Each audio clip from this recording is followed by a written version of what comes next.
नमस्कार, स्वागत है आपका। मैं हूं आपके साथ अभितोष सिंह। आप देख रहे हैं हमारा खास कार्यक्रम सेहतनामा। इस कार्यक्रम में हम आपकी सेहत और उससे जुड़ी तमाम समस्याओं के बारे में बात करते हैं। आज हमारे साथ जुड़ रहे हैं रायपुर के Shri Balaji institute of medical science में डॉक्टर दीपक जायसवाल, जो कि कार्यक्रम के दौरान बीमारियों और इस वक्त जो ये मौसमी बीमारियां हैं और इसके अलावा तमाम और बीमारियां जो प्रदूषण की वजह से हो रही हैं, सबके बारे में खास जानकारी भी आपसे साझा करेंगे। आप हमें कॉल कर सकते हैं, हमारा नंबर टीवी स्क्रीन पर भी लगातार फ्लैश हो रहा है। तो डॉक्टर दीपक जायसवाल हमारे साथ जुड़ गए हैं। डॉक्टर साहब, बहुत बहुत स्वागत है आपका हमारे इस खास कार्यक्रम में। नमस्कार सर, आपसे समझना चाहूंगा कि चूंकि ये मौसम ऐसा है जिसमें बहुत ज्यादा सर्दी जुकाम की शिकायत आ रही है, इससे बचाव करने के लिए क्या करना है लोगों को? देखिए, अभी जो मौसमी जो हम फ्लू बोलते हैं, सीजनल वायरल फ्लू होता है, ये भी एक प्रकार का वायरल इन्फेक्शन ही है जो कि एक इंसान से दूसरे इंसान से काफ़ी तेज़ी से ये फैलता है। तो जब भी देखते हैं कि अक्सर इस टाइम पे ठंड के समय पे जब शुरुआती समय रहता है तो क्यों होता है, क्योंकि ये सीजनल वेरिएशंस है। मतलब आप बारिश से ठंड पे प्रवेश कर रहे हैं तो इसमें थोड़ा सा टेम्परेचर का चेंजेस होता है, थोड़ी ठंडक बढ़ती है, नमी बढ़ती है। इसी कारण ये जो फ्लू होते हैं, जो वायरसेस होते हैं, काफ़ी एक्टिवेट हो जाते हैं और ये फिर बहुत ही सक्षम होते हैं, बहुत ही पावरफुल होते हैं, जिससे कि एक दूसरे से ये फैलाते हैं। तो इस पे शुरुआती दौर पे आपको थोड़ा गले में खराश, नाक से पानी आना, सूखी खांसी होना, हल्का बुखार होना, जॉइंट पेन होना, कमज़ोरी लगना, ये सब चीज़ें हो सकता है। तो इससे घबराना नहीं है। इसको ऐसा नहीं है कि हम बार बार अभी जो पैंडेमिक चल रहा है कोविड, इससे कोरिलेट करें। इसके लिए सबसे पहला मेरा सुझाव आपसे यही है कि आप खुद से इलाज ना करें। आप अपने नज़दीकी जो भी आपके डॉक्टर हैं उनसे संपर्क करें, उनको असेस करने दें कि ये क्या चीज़ है और उनके बताए गए चीज़ों को आप फॉलो करें। बाकी घरेलू उपाय जैसे होता है, जैसे स्टीम ले लेना, आप जो भी है थोड़ा गर्म कुनकुना पानी पीजिए, अच्छा भोजन करिए, हेल्दी डाइट लीजिए, ये सब चीज़ों से बच सकते हैं। और कोशिश करें कि अगर घर में 5-6 मेंबर हैं तो उनको भी होने की पूरी संभावना है। तो कोशिश करें कि आपको अगर सर्दी खांसी बुखार है, नाक से पानी आ रहा, तो आइसोलेट कर लें, क्योंकि कहीं ना कहीं ये फ्लू भी एक प्रकार से फैलता है जो कि हमारे बॉडी में इम्यून सिस्टम होता है, जिसके कारण इम्यूनिटी के कारण हम इससे बच जाते हैं। बिल्कुल। सर, गर्म पानी का क्या इम्पोर्टेंस है, कितना महत्वपूर्ण है गर्म पानी का सेवन करना? क्योंकि जब से कोरोना का वक्त चला, वो दौर चला, तो गर्म पानी को लेकर बहुत ज़्यादा लोगों के भीतर जागरूकता भी आई। और चूंकि ये मौसम ऐसा है जब सर्दी जुकाम से लोग बहुत ज़्यादा त्रस्त हो रहे हैं, पीड़ित हो रहे हैं, तो गर्म पानी और ज़्यादा महत्वपूर्ण हो जाता है क्या? देखिए, गर्म पानी का मतलब है कि गुनगुना पानी। देखिए क्या है, मौसम जब ठंडा होता है, आप ठंडा पानी पिएंगे, पानी का भी जो टेम्परेचर होता है वो भी काफ़ी ठंडा हो जाता है। तो जिसके कारण क्या होता है कि हमारे जो गला है, जहाँ पे अपने फेरिंग्स है, लैरिंग्स है, ये सब चीज़ों पे जो अपना इसोफेजियल ट्रैक है, वहाँ पे जाके थोड़ा ठंडक चीज़ें, वहाँ पे आपकी सोर थ्रोट या लालिमापन जो अपना आम भाषा में कहते हैं, वहाँ करता है, जिससे हमें खाना खाने पे या फिर किसी चीज़ को अंदर लेने पे तकलीफ होती है। तो इसलिए सुझाव होता है कि हल्का कुनकुना पानी पीने से क्या है, गला ठीक रहता है और उससे थोड़े से इन्फ्लामेशंस जो हमारे गले में रहते हैं वो थोड़े कम होते हैं। बिल्कुल। सर, जिन सिम्टम्स की अभी बात हो रही थी उसमें जैसे जोड़ों में दर्द है, बुखार है, चूंकि ये डेंगू का वक्त भी चल रहा है और डेंगू के मरीजों की संख्या भी लगातार बढ़ती जा रही है, तो डेंगू से बचाव के लिए क्या कुछ करें और लक्षण जो हैं इसका अंतर हम कैसे समझ सकते हैं कि डेंगू है या फिर साधारण सर्दी जुकाम है या फिर साधारण बदन दर्द है? मैंने पहले ही बोला कि आपको अगर ये जो चीज़ें मैंने बताया है, अगर आपको सर दर्द है, बुखार, हल्का बुखार आ रहा है, शरीर में जॉइंट पेन है, आपको सर्दी है, खांसी है, ये सब चीज़ें देखिए आप खुद से असेस नहीं करिए। इसलिए मैंने बोला कि आप डॉक्टर से मिलिए, उनको असेसमेंट करने दीजिए। ज़रूर सीजनल फ्लू और डेंगू के सिम्टम्स पे थोड़ा फ़र्क तो है। जिसको भी डेंगू होगा उसको थोड़ा सर्दी खांसी नहीं होगा। अपन बोल सकते हैं कि वो अपर रेस्पिरेटरी ट्रैक इन्फेक्शन या लोअर रेस्पिरेटरी ट्रैक इन्फेक्शन से उसको इजीली क्लिनिकली जो डॉक्टर्स हैं डिफरेंशिएट कर लेते हैं। डेंगू के केसेस में ऐसा होता है कि ये अक्सर हम देखते हैं जो हमारा रेनी सीज़न आता है, रेनी सीजन्स गर्मी के बाद जो रेनी सीजन्स है, इस सीज़न में बहुत ज़्यादा कूलर का उपयोग करना या फिर कहीं पे कंस्ट्रक्शन साइट है, साफ़ पानी का इकट्ठा होना, ये सब चीज़ों में डेंगू के जो मॉस्किटोज़ हैं वो पनपते हैं। और ये भी डेंगू के जो वायरस है, यही मॉस्किटो एक इंसान से दूसरे इंसान में ट्रांसमिट करते हैं। तो डेंगू में आपका क्या रहेगा, फीवर बहुत हाई ग्रेड आएगा। आपको 103 104 का बुखार रहेगा, आपको शरीर में बहुत ज़्यादा दर्द होगा, काफ़ी ज़्यादा कमज़ोरियाँ होंगी, सिर में दर्द होगा, आपके शरीर में लाल लाल चत्ते चत्ते निशान आएंगे। तो ये सब सिम्टम्स और साइंस को हमको पहचानना है। तो खुद से मेडिकल स्टोर से दवा नहीं लेना है, इसके लिए हमको एक जो भी फिजिशियंस हैं उनसे संपर्क करना है, और वो बहुत ही ईजिली आपका डेंगू या फिर आपका मौसमी वायरल फीवर है, इसको वो डिफरेंशिएट करके डेफिनेटली एक जो बेहतर ट्रीटमेंट होगा वो सुझाव करेंगे। बिल्कुल, जो ज़रूरी ट्रीटमेंट होगा वो यहाँ पर सुझाएंगे। एक चीज़ और समझना चाहूँगा, इस वक्त पॉल्यूशन भी तेज़ी से बढ़ रहा है, खासतौर पर अगर हम दिल्ली एनसीआर की बात करें यहाँ पर ज़्यादा है, लेकिन दूसरी जगहों पर भी पॉल्यूशन रोज़ की तुलना में इस वक्त ज़्यादा है। तो पॉल्यूशन से बचाव के क्या तरीके हैं, किस तरीके से खुद को बचाया जा सकता है, और सेहत का ख्याल कैसे रखा जाए, खान पान में किन चीज़ों को हम शामिल करें ताकि हम स्वस्थ रह सकें, हमारा इम्यून सिस्टम थोड़ा सा स्ट्रांग हो? जी, बहुत अच्छा सवाल है ये। देखिए क्या होता है, अक्सर हम देखते हैं कि दिल्ली एनसीआर में तो मेन कारण जो है वो पराली का रहता है, जो लोग वहाँ पे पंजाब हरियाणा बॉर्डर्स पे जलाते हैं। और वहाँ पे उसके कारण क्या होता है कि क्लाइमेट पे मॉइस्चर रहता है, मॉइस्चर के कारण हवा पूरी तरीके से फैल नहीं पाता है, और फैल नहीं पाने के कारण जो आसपास में ही सराउंडिंग्स पे जो पॉल्यूशंस का मार्क होता है वो काफ़ी अभी 500 560 से 600 के आसपास वो जा रहा है। तो हमारे लिए ये जानना ज़रूरी है कि ऐसे वक्त में हम अपने आप को पॉल्यूशन से कैसे मुक्त रखें। तो सबसे जैसे सुझाव है कि अभी सरकार ने भी बहुत अच्छे कदम लिए हैं कि बहुत सारे पटाखा फैक्ट्रियों को बैन कर दिया गया है और लिमिटेड टाइम से अलाउ किया गया है, जिससे कि डेफिनेटली इस सीज़न में हम पॉल्यूशंस को कम कर सकें। साइड बाय साइड हमको ये ध्यान देना है कि अगर हमारे क्षेत्र में जो एयर का जो मापक है वो बहुत ज़्यादा है, एयर पॉल्यूशन इंडेक्स जो बहुत ज़्यादा है, तो हम अपने आप को ये कोशिश करें कि मास्क पहन के निकलें, कम से कम हम घरों से निकलें। अगर पॉल्यूटेड है एनवायरनमेंट, कोशिश करें कि पॉल्यूशन ज़्यादा ना फैलाएं। और रही बात जिनको भी अगर अस्थमा है, COPD है, या सांस लेने की अलग कोई बीमारी है, या ओल्ड एज है जिनकी इम्यूनिटी सिस्टम वीक है, तो डेफिनेटली इस सीज़न में इनको काफ़ी ज़्यादा तकलीफ होता है। तो ऐसे समय पे हम प्रॉपरली अपने डॉक्टर से मिलके अपना चेकअप करा लें, जो भी मेडिकेशंस एडवाइस हैं या फिर जो भी घरेलू तरीका है उसको पूरा प्रॉपरली फॉलो करें।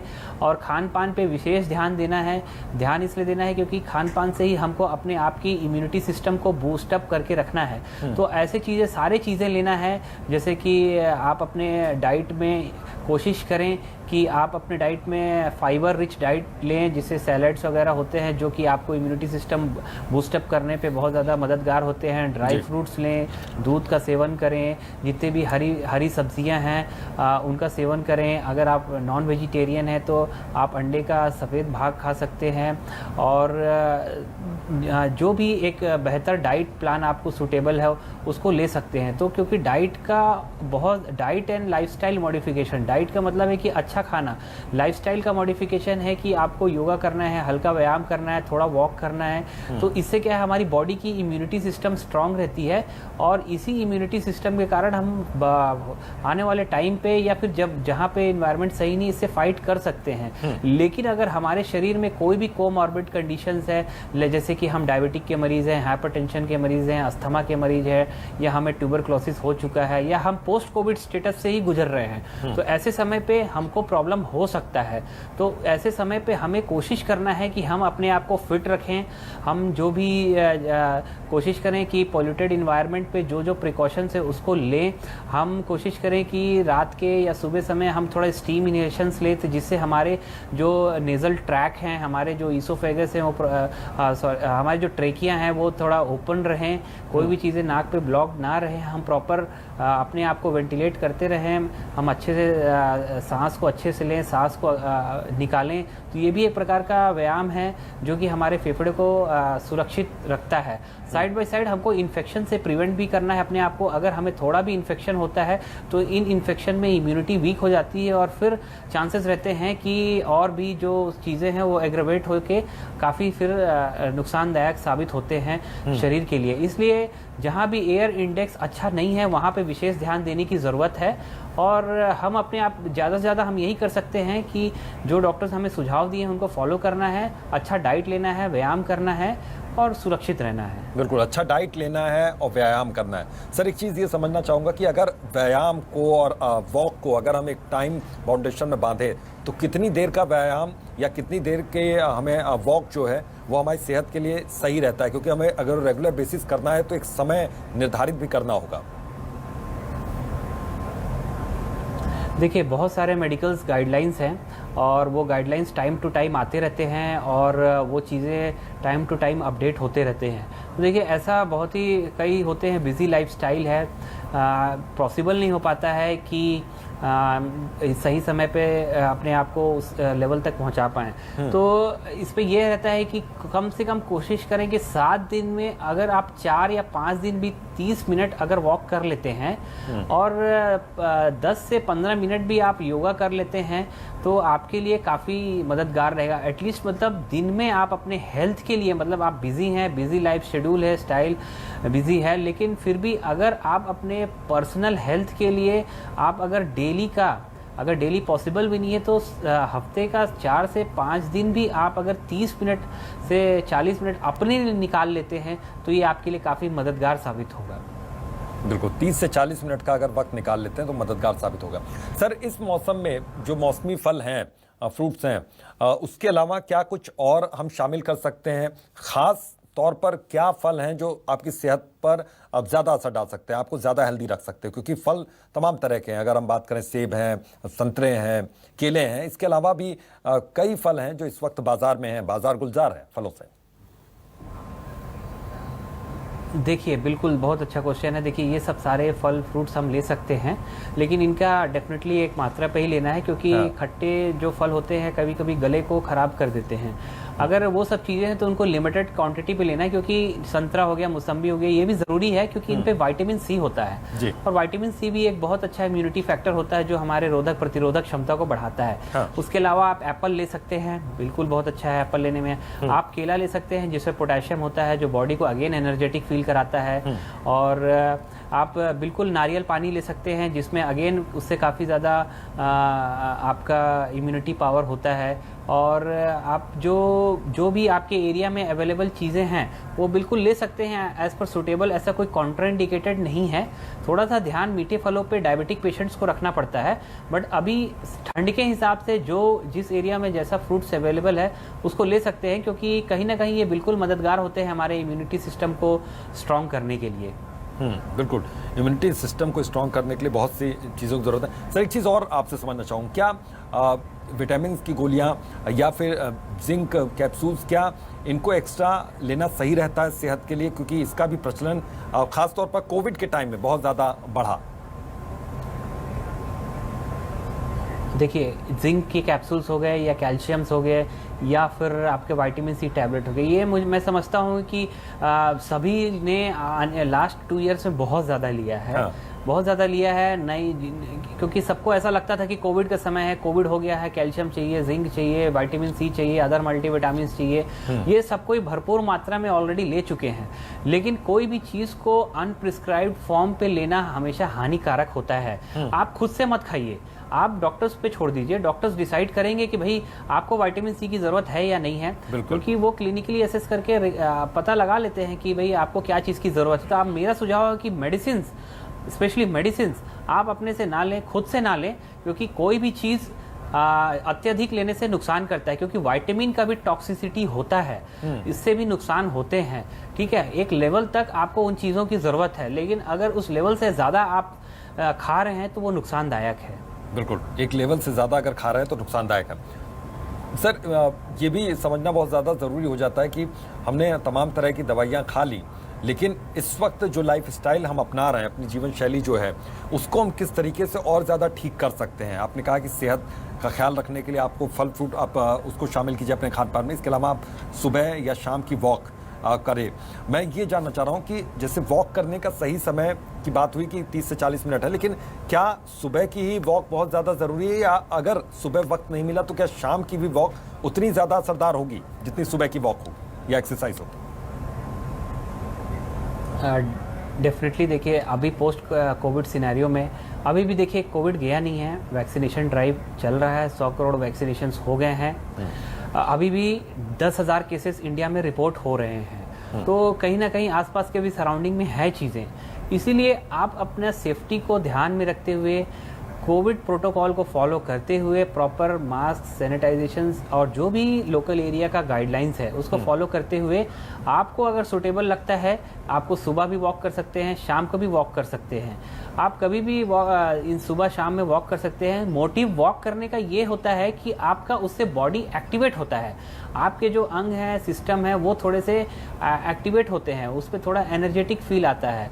तो उससे क्या होता है, बॉडी मूवमेंट होता है। और बॉडी मूवमेंट से ऐसा होता है कि बहुत सारे हमारे शरीर में ऐसे जो चीज़ें रहती हैं जो एक्टिवेट होते हैं और फर्दर हमको हेल्दी रखने के लिए करते हैं। क्योंकि चलना भी, उससे चलने से भी ऐसा होता है कि आप बहुत बैठे बैठे काम कर रहे हैं, आपके मसल्स स्टिफ हो जाते हैं, कड़े हो जाते हैं, आपका सेडेंटरी लाइफस्टाइल है, आप बिल्कुल भी मूव नहीं करते हैं। तो इससे बहुत सारी दिक्कतें या आगे जाके डायबिटीज़, हाइपरटेंशन होने के चांसेस बढ़ जाते हैं। तो मोटिव सिर्फ वॉक करने का या लाइट व्यायाम करने का या एक्सरसाइज करने का यही है कि हम बॉडी को अपने एक्टिव रख सकें। बॉडी को अगर हम एक्टिव रखेंगे तो हमारे जितने भी डिफरेंट पार्ट्स होते हैं, हार्ट होते हैं, लंग्स होते हैं, लिवर होते हैं, किडनी होते हैं, और भी जो विभिन्न प्रकार के अंग होते हैं, वो थोड़े से उनको एक बोल सकते हैं हम कि चीज़ों को वॉक करने से इन सब चीज़ों को एक्टिवेट हम करते हैं, जिससे कि फर्दर हमारे सिस्टम या फिर अपने आप को हेल्दी रखने पे ये सब मददगार करते हैं और सारे हमारे बॉडी के जो संचार है वो सुचारू रूप से चलते हैं। बिल्कुल, वो सुचारू रूप से चलते हैं। एक चीज़ और समझना चाहूँगा, अब चूंकि मौसम में बदलाव आ रहा है, चाय कॉफ़ी का सेवन अचानक बढ़ जाएगा, तो क्या सही मात्रा होगी चाय कॉफ़ी की, और किस टाइम, किस वक्त ये सही रहता है, और ज़्यादा अगर हो जाती है चाय कॉफ़ी तो क्या ये भी नुकसान पहुंचा सकती है सेहत को? जी देखिए, ठंड के समय पे लोग अक्सर अदरक वाली चाय, इलायची वाली चाय, काली मिर्च वाली चाय होते हैं और पीते हैं इसको। बट दिन में, मतलब पूरे 24 घंटे में 3 से 4 ही एक सफिशिएंट अमाउंट है।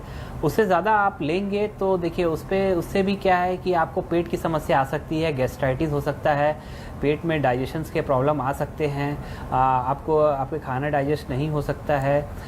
ये हो सकता है कि आपके पेट में अगर बहुत ज़्यादा चाय पी रहे हैं जिसमें काली मिर्च की मात्रा बहुत ज़्यादा है, अदरक की मात्रा बहुत ज़्यादा है, तो उससे थोड़े से गैस्ट्राइटिस होने के भी चांसेस बढ़ जाते हैं, पेट के हाथों में सूजन के भी चांसेस बढ़ जाते हैं। तो अत्यधिक मात्रा में कुछ भी लेना नुकसानदायक है।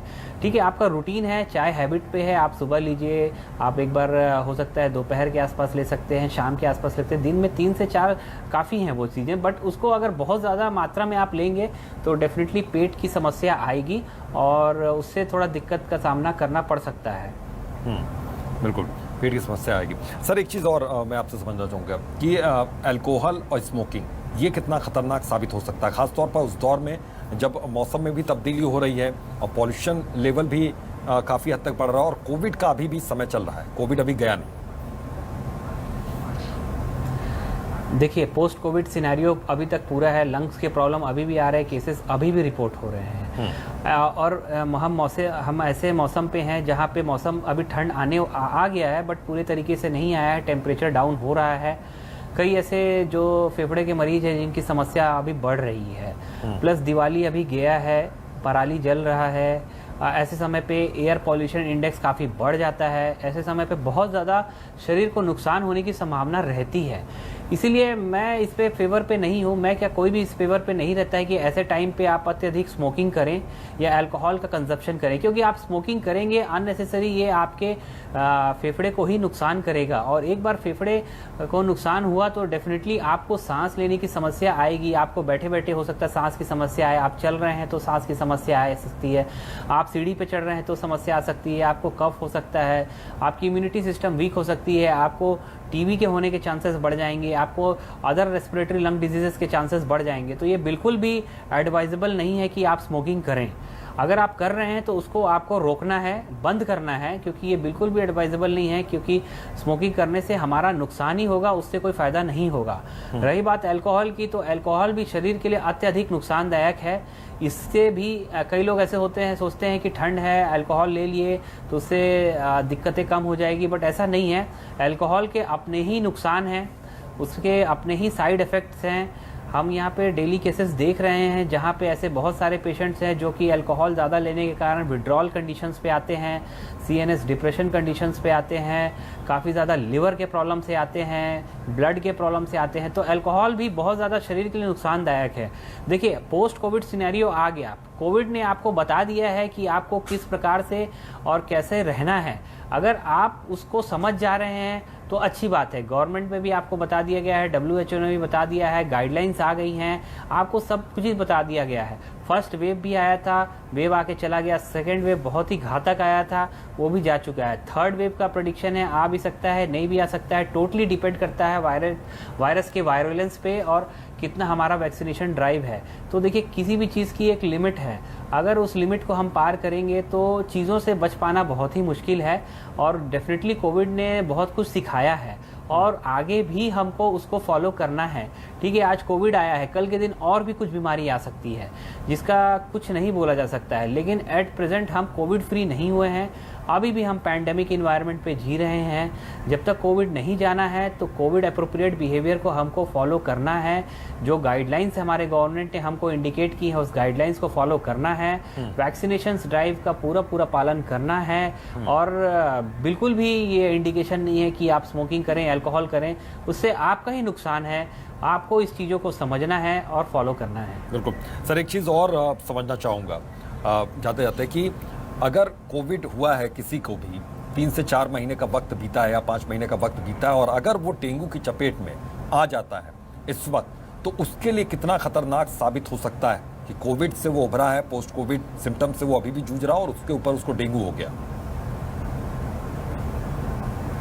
देखिए, पोस्ट कोविड के जो सिम्टम्स है वो आज भी हम लोग देख रहे हैं, फेस कर रहे हैं। बहुत सारे पेशेंट्स हैं जिनको अलग अलग तरीके के प्रॉब्लम्स आ रहे हैं। अभी 4 महीना भी हो गया है, 3 महीना भी हो गया है, लेकिन किसी न किसी को किसी प्रकार की प्रॉब्लम्स आ रहा है। ये वाला जो कोविड था 30 से 40 साल को बहुत ज़्यादा इफेक्ट किया गया।